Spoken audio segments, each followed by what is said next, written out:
کسی بھی انسان کی خواہش پوری نہ ہونے پر تلخی کا جو احساس پیدا ہوتا ہے اسے مایوسی کہتے ہیں۔ انسان کی زندگی میں ہر قسم کا وقت اور طرح طرح کے موڑ آتے ہیں۔ کبھی خوشیاں اور آسائشیں ہمارا مقدر ہوتی ہیں تو کبھی امتحانات اور آزمائشوں سے ہمارا سامنا ہوتا ہے۔ کبھی خوشی کبھی غم، یہ سب نظام الہی کا حصہ ہے۔ زندگی میں جب مصائب اور مشکلات آتی ہیں تو انسان گھبرا جاتا ہے، بے چین ہو جاتا ہے۔ امتحانات اور مشکلات کے بھنور میں بسا اوقات حالات انتہائی درجے تک بگڑ جاتے ہیں، مصیبتیں بڑھ جاتی ہیں، ظلم کے بادل چھٹنے میں اتنا وقت گزر جاتا ہے کہ مایوسی اور نا امیدی دل میں گھر کر جاتی ہے۔ سامعین، مایوسی اور نا امیدی کے اثرات اور نقصانات کیا ہیں؟ مایوسی کے اسباب کیا ہیں اور ان کا علاج کیا ہے؟ اور مایوسی سے بچاؤ کے بارے میں مذہب کی کیا تعلیم ہے؟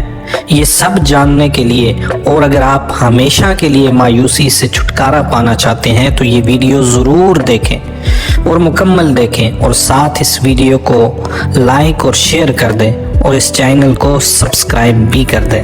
دوستو، شیخ سعدی نے فرمایا کہ مایوسی ایسی دھوپ ہے جو سخت سے سخت وجود کو جلا کر راکھ بنا دیتی ہے، اور ماہرین نفسیات کے مطابق آدمی سب سے زیادہ جس چیز میں وقت ضائع کرتا ہے وہ افسوس اور مایوسی ہے۔ ماہرین کے مطابق اکثر لوگ ماضی کی تلخ یادوں میں گرے رہتے ہیں۔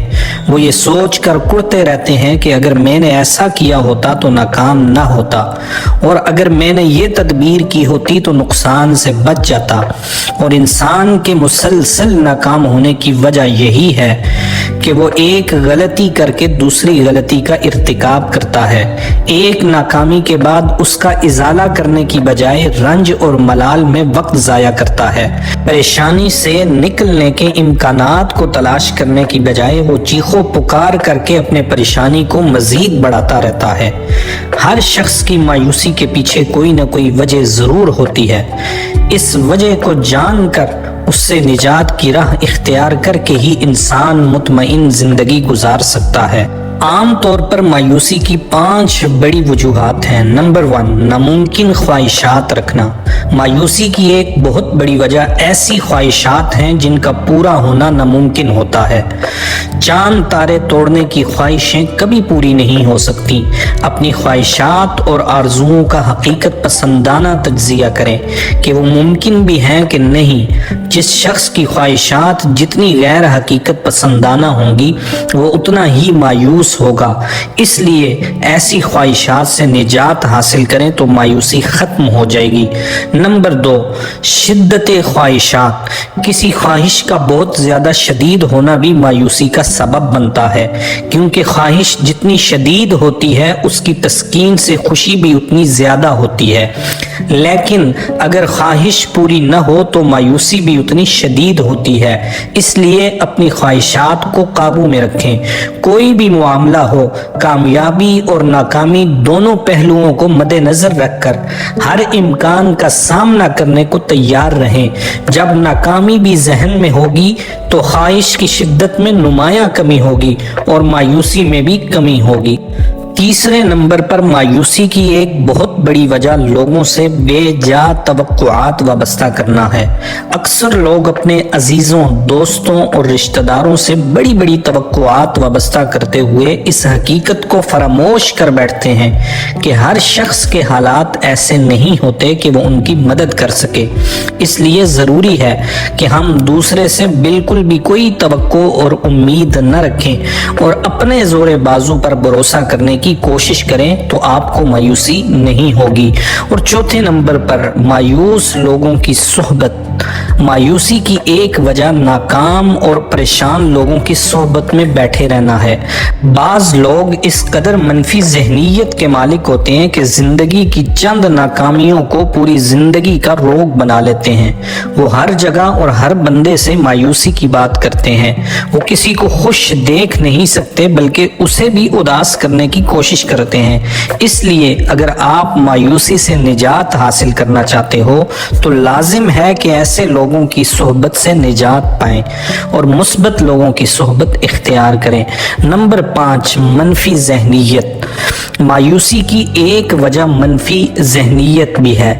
اگر انسان اپنی سوچ مثبت کر لے اور اپنے رویے میں لچک پیدا کرے اور محنت کر کے اپنی خامیوں پر قابو پا لے تو پھر ایک دن وہ کامیابی ضرور حاصل کر لیتا ہے۔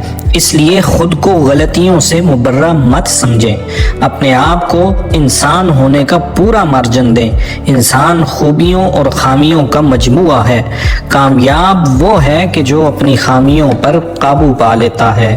اسلامی تعلیمات کی روح سے مایوسی کو کفر کے مترادف قرار دیا گیا اور بار بار انسان کو امید دلائی گئی کہ لا تیأسو، مایوس نہ ہو، لا تقنطو، نہ امید نہ ہو، ان مع العسر یسرا، کہ ہر مشکل کے بعد آسانی ضرور آتی ہے۔ نہیں مایوس میں اپنے خدا سے، بدل جاتی ہے قسمت بھی دعا سے، اور انقلاب آئے گا رفتار سے، مایوس نہ ہو، بہت آہستہ نہیں ہے جو بہت تیز نہیں۔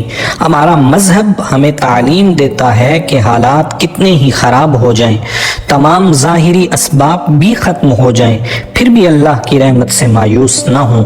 اسلام نے کامیاب زندگی گزارنے کے لیے اور مایوسی سے نبرد آزما ہونے کے لیے ایک نفسیاتی اصول بیان کیا ہے کہ جب تم پر کوئی مصیبت آئے، تمہیں کوئی نقصان پہنچے، تمہیں کسی تکلیف کا سامنا ہو، تو اس وقت کامل شعور اور مفہوم کو سمجھتے ہوئے یہ کلمات ادا کرو۔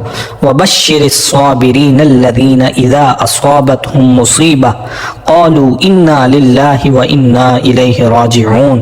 اور خوشخبری ہے ان لوگوں کے لیے کہ جب انہیں کوئی مصیبت پہنچتی ہے تو کہتے ہیں کہ بے شک ہم اللہ کے لیے ہیں اور ہمیں اسی کی طرف لوٹ کر جانا ہے۔